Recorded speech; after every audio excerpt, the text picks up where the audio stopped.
Hello दोस्तों, स्वागत है आपका हमारे YouTube चैनल पे। तो दोस्तों, आज की इस वीडियो में मैं गोस्ट ऑफ वॉर मूवी को एक्सप्लेन करूंगा। तो चलिए बिना किसी देरी के वीडियो को शुरू कर लेते हैं।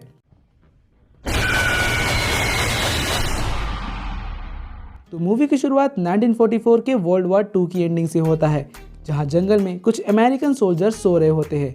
उनमें से एक सोल्जर क्रिस को एक सपना आता है जिससे वो डर के उठ जाता है। उसे सामने ट्री पर बैठा एक आदमी दिखता है जो कि उसे ही देख रहा होता है। वो आदमी क्रिस पे गन एम करता है। तब क्रिस ये देखकर अपनी आंखें बंद कर लेता है। फिर थोड़ी देर बाद जब उसे कोई शूट नहीं करता तो क्रिस अपनी आंखें खोलता है और वो देखता है कि सामने तो कोई भी नहीं है।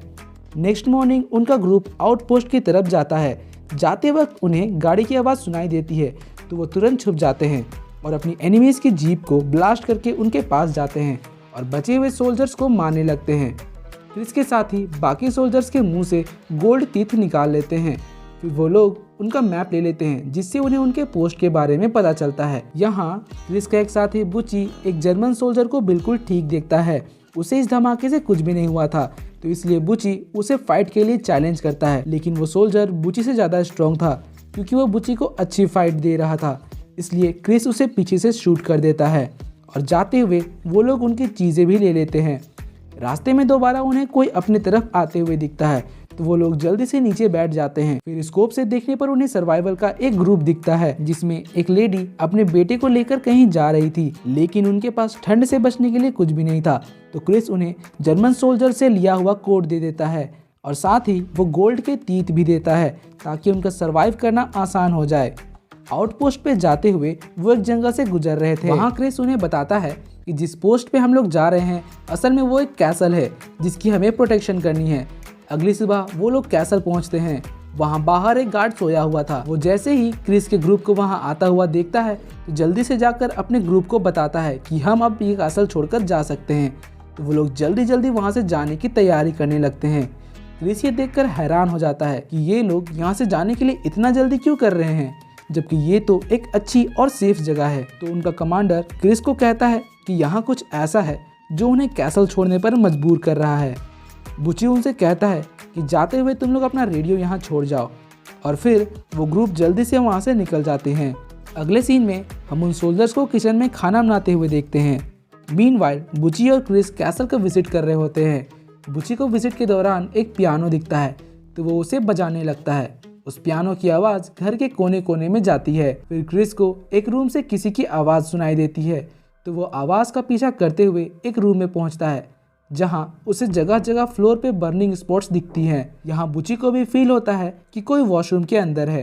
वो डोर खोलने की कोशिश करता है लेकिन डोर नहीं खुलता, लेकिन उसके थोड़े दूर जाने पर डोर अपने आप खुल जाता है। इन सब के बाद वो सोल्जर्स मिलकर खाना खाने बैठते हैं। तभी उनको ऊपर से किसी की आवाज़ सुनाई देती है तो वो लोग अपने अपने वेपन्स बुची सेकेंड फ्लोर में जाकर हर जगह में चेक करता है, लेकिन क्रिस को वो आवाज़ अपने पास से आ रही थी और जैसे जैसे वो आवाज़ के पास जाता है तो वो एक रूम में पहुंचता है जहां हर चीज़ कवर्ड थी। तब उनको नॉइस दूसरे तरफ से फील हो रहा था जहां एक डोर था। वो लोग दरवाज़ा तोड़ने वाले थे, लेकिन उससे पहले ही डोर अपने आप खुल जाता है। वो जैसे ही आगे बढ़कर कर्टेन्स हटाते हैं तो उन्हें सामने विंडो के पर्दे के पीछे किसी की लाश लटकी हुई दिखती है, लेकिन अचानक से हवा चलती है और पर्दा उड़ता है जिसके साथ ही वो लाश की रिफ्लेक्शन भी गायब हो जाती है। रात को सब मिलकर बैठे होते हैं और एक दूसरे को भूत की कहानी सुना रहे होते हैं। उनमें से एक सोल्जर टेलीस्कोप से बाहर नज़र रख रहा होता है और उनमें से एक बताता है कि उसे बेसमेंट में एक 18 साल की लड़की का जर्नल मिला है जो कि इसी घर में रहती थी। उसी टाइम उन लोगों को फायर प्लेस से कुछ आवाज़ सुनाई देती है। क्रिस कहता है कि ये तो मोर्स कोड जैसा लग रहा है, जिसको बुची डिकोड करता है और बताता है कि वो कह रहा है कि आई हैव नो लेग्स। फिर अचानक से वो आवाज़ आनी बंद हो जाती है। फिर उनमें से एक आदमी कहता है कि हमें एटिक की तरफ जाना चाहिए क्योंकि ये सबसे अच्छी जगह है जहाँ से हम किसी के भी आने का पता लगा सकते हैं। वहाँ जाकर वो आदमी जिसको जर्नल मिला था वो जर्नल को खोलकर पढ़ने की कोशिश करता है, लेकिन उसमें तो सारे वर्ड्स मिट जाते हैं और तभी उसको वहाँ एक फ़ोटो दिखाई देती है जिसको देखते ही कैंडल बुझ जाती है और जब वो अपने लाइटर से कैंडल दोबारा जलाता है तो उस फोटो में जो फैमिली थी वो गायब हो जाती है। यहाँ एटिक पर खड़े सोल्जर को अपने पीछे से कोई गुजरता हुआ महसूस होता है, लेकिन वो उसे इग्नोर कर देता है और जब वो बाहर चीज़ों को ऑब्जर्व कर रहा होता है तब उसे एक लड़की की डेड बॉडी लटकी हुई दिखती है और जैसे ही वो उस जगह पर दोबारा देखता है तो वो वहाँ से गायब था, लेकिन वो फिर से उसे वहाँ ढूंढने लगता है। तभी अचानक से एक बॉय घोस्ट उसके स्कोप के सामने आ जाता है, जिसको देखकर वो बहुत ही डर जाता है। इसके बाद अगले मॉर्निंग हम क्रिस, बुची और उनके एक साथी को देखते हैं जो कि बालकनी में बैठकर हर चीज़ का कंक्लूजन निकाल रहे होते हैं कि वो सोल्जर्स इतनी जल्दी क्यों चले गए, और साथ ही बार बार वो आवाज़ें सुनाई देना, डेड बॉडी का लटका हुआ नजर आना, ये सारी चीज़ें डरावने वाली थी। तभी वहाँ एक सोल्जर आता है जिसे रात में बॉय का घोस्ट दिखा था। वो उनको बताता है कि वो सोल्जर्स इन चीज़ों से डर कर नहीं, बल्कि यहाँ कुछ घंटों में 50 जर्मन सोल्जर्स का अटैक होने वाला है, उसी से डर कर वो लोग भागे होंगे। तो ये सुनकर उनमें से एक सोल्जर कहता है कि उनके यहाँ से गुजरने तक हमें जंगल में जाकर छुप जाना चाहिए, जिस पर क्रिस कहता है कि नहीं, हमें यहीं रुककर कैसल को प्रोटेक्ट करना चाहिए। फिर जब वो इस काम के लिए एटिक में जाते हैं तो वहाँ उन्हें एक पेंटाग्राम नजर आता है। उनमें से एक सोल्जर का मानना था कि इस घर में रहने वाले लोगों को किसी ने काले जादू से मारा है। इसके बाद वो लोग इन बातों को छोड़कर वापस अपना काम करने लग जाते हैं और वो दोनों एक कबोर्ड को खींचकर साइड कर रहे होते हैं।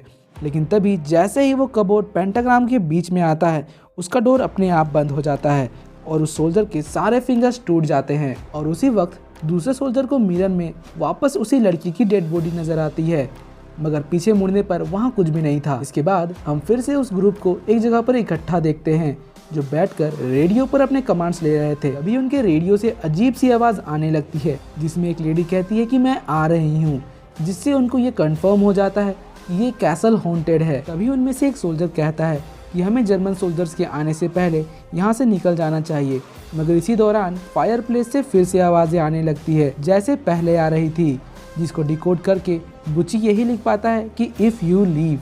फिर अचानक से उसके हाथ को कोई कंट्रोल कर लेता है और वो लिखता है यू डाई, यानी कि अगर तुमने कैसल छोड़ा तो मारे जाओगे। रात में सब जर्मन सोल्जर से लड़ने के लिए तैयार थे। 2 लोग एटिक में थे और बाकी लोग एंट्रेंस के सामने छुपे हुए थे। अब जैसे ही जर्मन सोल्जर्स वहां पहुंचते हैं तो ऊपर एटिक से सोल्जर उनके आने के बारे में बताते हैं। जर्मन ट्रूप्स जल्दी से उन पर अटैक करने के लिए अपने ट्रक से उतरते हैं। उनको वहां पर सारे डोर्स और विंडोज लॉक्ड मिलते हैं, जिससे उनको लगता है कि कोई भी यहाँ नहीं है। फिर जर्मन सोल्जर्स वहां से जाने लगते हैं। तभी कैसल के अंदर से एक जोरदार अजीब सी आवाज़ आती है, जिसको सुनकर वो ट्रूप्स जल्दी से वापस आ जाते हैं। उनमें से एक विंडो को तोड़कर अंदर बॉम्ब फेंक देता है, जिसके ऊपर बुची जाकर लेट जाता है। अब सारे जर्मन सोल्जर्स अंदर आने लगते हैं। यहाँ क्रिस जल्दी जल्दी सबको शूट कर रहा था और जैसे ही बाकी सोल्जर्स अंदर आने लगते हैं, क्रिस जल्दी से छुपने के लिए बेसमेंट में चला जाता है, जहाँ पहले से ही कोई छुपा हुआ था, और वो स्टेयर पर ही क्रिस पर अटैक कर देता है, जिससे क्रिस गिर जाता है। उसी दौरान दूसरा सोल्जर स्टडी रूम में किसी को अपनी तरफ आते हुए फील करता है, मगर जैसे ही वो उसे मारने के लिए खड़ा होता है तो वहाँ कोई भी सोल्जर नहीं था, बल्कि एक घोस्ट था, जिसको देखते ही वो सोल्जर जल जाता है। इसके बाद एक जर्मन सोल्जर क्रिस की बॉडी देखता है तो वो उसे चेक करने के लिए जाता है। तभी क्रिस उस पर अटैक करके मार देता है और उसके साथ ही 2 और जर्मन सोल्जर्स को भी शूट कर देता है। इधर क्रिस के ग्रुप में से एक वॉशरूम में छुपा हुआ होता है। यहाँ उसे छोटे छोटे बच्चों की हंसने की आवाज़ आती है, तो वो गन रिलोड करके बाहर जाता है तो कोई एक जर्मन सोल्जर को बाथटब में डुबा रहा होता है और एटिक में खड़े सोल्जर को भी अजीब आवाज़ सुनाई देती है, जहाँ देखने पर उसे एक जर्मन सोल्जर की बॉडी हैंग हुई दिखती है। नेक्स्ट मॉर्निंग हम बुची को देखते हैं जो कि बुरी तरह से जला हुआ था। तो क्रिस एक सोल्जर को ऑर्डर देता है कि बुची को मॉर्फिन देकर मार दिया जाए। क्रिस बाहर जाकर जर्मन सोल्जर्स की डेड बॉडी को देखता है जो कि काफ़ी बुरी हालत में थी, जिसमें से ज़्यादातर लोगों को तो घोस्ट ने ही मारा था। ये सब देखने के बाद वो लोग घोस्ट और यहाँ पर हो रहे अजीब चीज़ों के बारे में बात करते हैं। तभी उनमें से एक सोल्जर फिगर आउट करता है ये सब जो हो रहा है, जरूर जर्मन सोल्जर्स ने इस फैमिली के साथ कुछ बहुत बुरा किया होगा। उन्हें जर्नल से पता चलता है कि उस फैमिली के फादर को इसी स्टडी रूम में जलाकर मार दिया था और उनके बेटे को टब में डुबाकर और बेटी को एटिक में फांसी दे दी थी, जिसकी बॉडी वो लोग बार बार देख रहे थे। उनकी बॉडी को दफनाया नहीं गया था, इसलिए वो लोग अब घोस्ट बन चुके हैं और अब वो उनकी बॉडी को दफनाने का डिसाइड करते हैं। यहाँ एक सोल्जर बुची को चेक करता है कि क्या वो अभी तक जिंदा है, ताकि वो लोग उसे घोस्ट के बारे में पूछ सके। और तभी बुची अचानक से उठकर क्रिस को पकड़ लेता है और कहता है कि याद करो। इतना कहते ही वो मर जाता है। फिर वो लोग बेसमेंट में जाते हैं ताकि उन्हें कुछ क्लू मिल सके। वहाँ उन्हें एक और जर्नल मिलता है, लेकिन वो बिल्कुल खाली था। वापस कैसल हॉल में आने के बाद वो लोग इस कैसल को छोड़ने के बारे में कहते हैं और तभी क्रिस कहता है कि हमें इनकी डेड बॉडी को दफनाना चाहिए। तो अचानक उनके हाथ में पकड़े हुए जर्नल में राइटिंग आ जाती है। वो उसे पढ़ना चाहते थे लेकिन यूजिन उसे पढ़ने नहीं देता और कहता है कि पहले हमारे यहाँ से बाहर जाना इम्पोर्टेंट है। फिर वो लोग बुची की डेड बॉडी को बाहर दफना कर वहाँ से चले जाते हैं। रास्ते में उन्हें वही सर्वाइवर्स मिलते हैं जो मूवी के स्टार्टिंग में मिले थे और एक टूटी हुई एम्बुलेंस भी मिलती है और चलते चलते रात हो जाती है और वो लोग उसी जंगल में होते हैं जहाँ से मूवी की शुरुआत हुई थी। इसके बाद वो लोग वहीं सो जाते हैं। अगली सुबह जब वो लोग उठते हैं तो उन्हें ज़मीन पर कुछ स्पेल्स लिखे हुए दिखते हैं। वो लोग जल्दी से वहाँ से निकलते हैं। रास्ते में उन्हें फिर से वही टूटी हुई एम्बुलेंस दिखती है जो कैसल से आते हुए उन्होंने देखा था। यहाँ वो चलते हुए दोबारा कैसल तक पहुँच जाते हैं। तब उन्हें रियलाइज़ होता है कि वो लोग एक ट्रैप में फंस चुके हैं और जब वो लोग कैसल से मिले जर्नल से जंगल में लिखे हुए स्पेल को डिकोड करते हैं तो उन्हें पता चलता है कि ये एक मुस्लिम कर्स है जिससे कि अगर कोई बुराई को बढ़ने देगा तो बुराई उनके पीछे पड़ जाएगी और अब वो कहीं भी जाएं वापस घूमकर कासल में ही आ जाएंगे। और अब क्रिस उन घोस्ट से बात करने का डिसाइड करता है। वो एक पाउडर ज़मीन पर डाल देता है और जैसे जैसे घोस्ट उन पर चलते हैं उनके फुटप्रिंट ट्रेस हो जाते हैं जिससे उन्हें पता चलता है कि घोस्ट क्रिस की तरफ आ रहे हैं। फिर वो क्रिस को उठाकर बाहर ले जाते हैं। दूसरे सोल्जर्स घोस्ट के डायरेक्शन में शूट करते हैं लेकिन इससे कुछ फायदा नहीं होता। फिर वो लोग क्रिस को कैसे भी करके बचाकर दूसरे घर में ले आते हैं जहां उनके साथ और भी अजीब चीज़ होती है। सारे सीन्स चेंज हो जाते हैं और अब उनको डेड बॉडीज भी मिल जाते हैं जिनको अब वो बुची के ग्रेव के पास ही दफना देते हैं। और यहाँ उनके फादर को दफन करते हुए जर्नल की राइटिंग फिर से चेंज हो जाती है और यहाँ लिखा होता है कि वो फैमिली जर्मन नहीं बल्कि अफ़गानी थी जिन्होंने अपनी जान खतरे में डालकर नॉन मुस्लिम्स की जान बचाई थी। अब वो लोग दोबारा कैसल के अंदर जाते हैं और दोबारा वहाँ से कोई क्लू ढूंढने की कोशिश करते हैं और अब उनको दोबारा जर्नल में कुछ चेंज मिलता है। इसमें लिखा हुआ था कि डेड बॉडीज को दफन करने से उनकी पावर्स और बढ़ जाएगी। तभी वहाँ की लाइट्स ब्लिंक करने लगती है क्योंकि उनमें से एक उस पेंटाग्राम में बैठ गया था और उससे वहाँ घोस्ट नजर आने लगे थे। घोस्ट सारे सोल्जर्स पर अटैक कर देते हैं और सोल्जर्स भी उन पर गन से फायर कर रहे होते हैं। तभी अचानक वहाँ बुची की डेड बॉडी आ जाती है और वो उनसे कहता है कि ये सब रियल नहीं है। फिर एक घोस्ट क्रिस को मिरर के पास ले जाती है और उसे कुछ याद करने को कहती है और अब क्रिस की आंख प्रेजेंट में खुलता है। यहाँ वो एक फैसिलिटी में डॉक्टर्स और नर्सेस के सामने था। वो देखता है कि उसके लेग्स भी नहीं है। डॉक्टर्स उसे कहते हैं कि तुम्हें सब कुछ याद आ जाएगा और फिर उसे याद आता है कि वो अमेरिकन नहीं बल्कि अफ़गानी सोल्जर था जिसने एक अमेरिकन डॉक्टर को बचाया था। वो लोग अपने मिशन के दौरान एक घर में जाते हैं और वहाँ के लोगों से दीवार के पीछे छिप जाने के लिए कहते हैं। यहाँ उनके साथ अमेरिकन डॉक्टर भी था। इतने में ही वहाँ अमेरिकन सोल्जर्स आते हैं और फैमिली के फादर को फ्यूल डालकर जला देते हैं। उनकी बेटी को हैंग कर देते हैं और बेटे को बेसिन में डुबाकर मार देते हैं। क्रिस प्रेजेंट में आता है और डॉक्टर्स उसे बताते हैं कि उसे एक टेक्नोलॉजी की हेल्प से उसके माइंड को वर्ल्ड वॉर 2 में भेजा गया था जहां उन्हें वो घोस्ट दिखे थे और अब अचानक से क्रिस को वो घोस्ट फैसिलिटी में भी नजर आ रहे थे। क्रिस डॉक्टर से मशीन दोबारा स्टार्ट करने के लिए कहता है ताकि वो फिर से कैसल में जाकर इन चीज़ों को ख़त्म कर पाए। इसके बाद क्रिस दोबारा उसी जंगल में आ जाता है जहाँ से ये मूवी स्टार्ट हुई थी और इस बार वो ट्री पर बैठे आदमी से पूछता है कि तुम क्या चाहते हो, जिसके साथ ही ये मूवी यहाँ ख़त्म हो जाती है। आई होप आपको ये वीडियो ज़रूर पसंद आया होगा।